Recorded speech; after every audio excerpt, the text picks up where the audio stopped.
Hello friends, अस्सलाम वालेकुम। उम्मीद करती हूँ बिल्कुल ठीक ठाक होंगे आप लोग, और मैं भी यहाँ पे बिल्कुल ठीक हूँ, खुश हूँ, मज़े में हूँ। सुबह सुबह का टाइम है, नाश्ता बन रहा है और इस वक्त से आज मैं अपने नाश्ते से मतलब कि अपने व्लॉग का स्टार्ट कर रही हूँ। आप लोग सोच रहे होंगे कुछ जगह नई नई नज़र आ रही है, नया किचन, नई जगह है।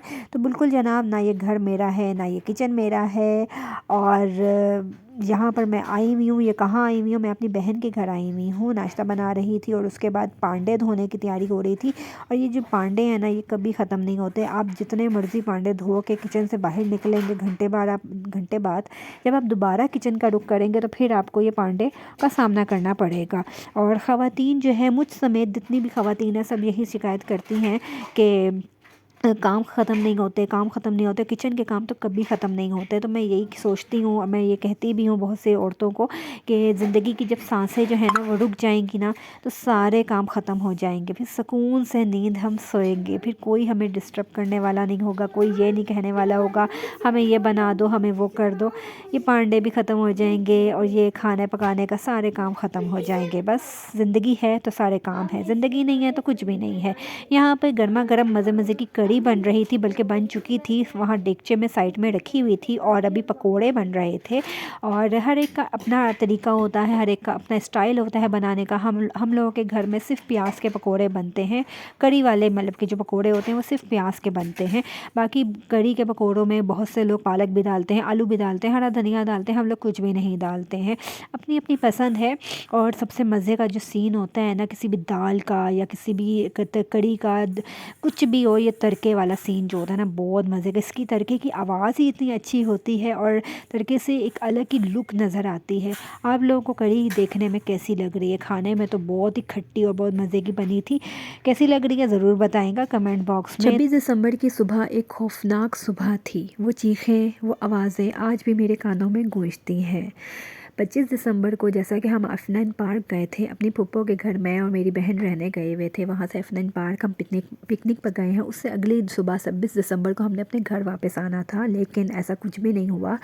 वही बात है कि मुसीबत कभी बता के नहीं आती, बुरा वक्त कभी बता के नहीं आता। खुशी के लम्हात पता होते हैं कि हाँ, ये खुशी के लम्हात आने वाले हैं, लेकिन बुरे वक्त का वाक़ई नहीं पता होता। हम लोग सो रहे थे और सुबह 6 बजे एकदम मेरी बहन की चीखों की आवाज़ें आई। वो आवाज़ें आज तक मेरे कानों में गूंजती हैं।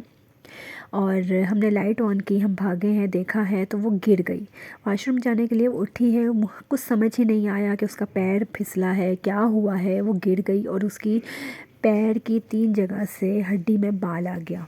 10 दिन का उसका ये प्लास्टर हुआ, लेकिन ये कि अभी 1 हफ़्ता हुआ है प्लास्टर ओपन हुआ है और दोबारा एक्सरे हुआ है, तो पता चला है कि उसकी जो पैर की 2 छोटी उंगलियां हैं वो बिल्कुल डेड हो चुकी हैं, उसकी नसें दबी हुई हैं और उसमें सर्जरी होगी। मतलब कि अभी स्वेलिंग बहुत ज़्यादा है, अब ये स्वेलिंग ख़त्म होगी तो फिर सर्जरी का बोला है डॉक्टर ने। ये मेरी वो बहन है कि जिसको हमने कभी बैठे हुए देखा ही नहीं। ये बहुत भाग दौड़ और चुलबुली सी और इस किस्म की है कि बस सब बैठे होंगे, थक जाएंगे, लेकिन ये कभी इसको थकन का एहसास ही नहीं होता। ये बहुत काम करने वाली बहन है। और आज ज़िंदगी में पहली दफ़ा ऐसा हम लाइफ में देखा है मैंने कि इसको बेड पे बैठे हुए देखा है, और इसको बहुत ख़ुद अजीब लग रहा है कि मैं बेड पे बैठी हुई हूँ। तो हम लोग सब लोग बहुत परेशान हैं, क्योंकि हमारी ज़िंदगी के वाबस्ता जितने भी रिश्ते होते हैं ना हमारी ज़िंदगी से, तो किसी एक को भी कुछ भी हो जाए ना, ज़रा सी सुई भी चुभ जाए ना, तो सबको तकलीफ़ होती है, सबको तकलीफ़ होती है। तो मेरा एक पैर मेरे घर में है, मेरा दूसरा पैर मेरी बहन के घर में है। बहुत से लोग कह रहे हैं आप वीडियोस में नहीं आ रही, कमेंट का जवाब नहीं दे रही। तो यार, दिल नहीं चाह रहा, टाइम नहीं मिल रहा, बिल्कुल टाइम नहीं मिल रहा।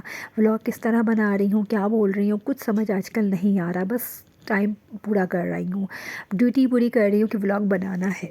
अभी तक वो चीखें उसकी मेरे कानों में गूंजती हैं, और मैं रात को गहरी नींद सो नहीं पाती। मुझे यही होता है कि मैं गहरी नींद सोऊंगी, ये ना हो मुझे फिर से वो चीखें सुनने को मिल जाएं।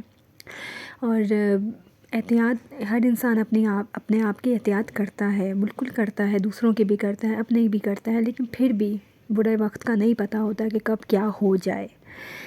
तो बस आप लोगों से यही रिक्वेस्ट है कि ये सब कुछ लाइफ में चल रहा है, बहुत बिज़ी लाइफ चल रही है, बहुत परेशानी चल रही है। तो अल्लाह पाक से आप लोग भी दुआ करेंगे मेरी बहन के लिए कि वो जल्द से जल्द अपने पैरों पे खड़ी हो जाए, और इतना हो जाए कि अपना आप वो संभाल ले, ना भाग दौड़ करे।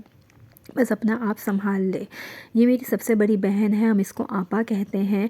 और माँ बाप के बाद जो बड़ी बहनें और बड़ा भाई जो होते हैं ना, वो माँ बाप का नेमुल बदल होते हैं। और माँ बाप के बाद बहुत अच्छी बात होती है कि बाप भाई बहन जो है ना, वो मिलजुल के उसी तरह उस मोहब्बत को कायम रखें जो माँ बाप हम लोगों में डालना चाहते थे। और अल्लाह का शुक्र है, हम बहन भाइयों में वो प्यार मोहब्बत बहुत है और हम एक दूसरे का बहुत ख्याल रखते हैं, एक दूसरे की फ़िक्र करते हैं। तो बस आप लोगों से रिक्वेस्ट है, मेरी बहन के लिए ज़रूर दुआ करेंगे। और इंशाल्लाह आप लोगों की वीडियोस पर आऊँगी, ज़रूर आऊँगी। अपना बहुत ख्याल रखेंगे। अल्लाह हाफ़िज़।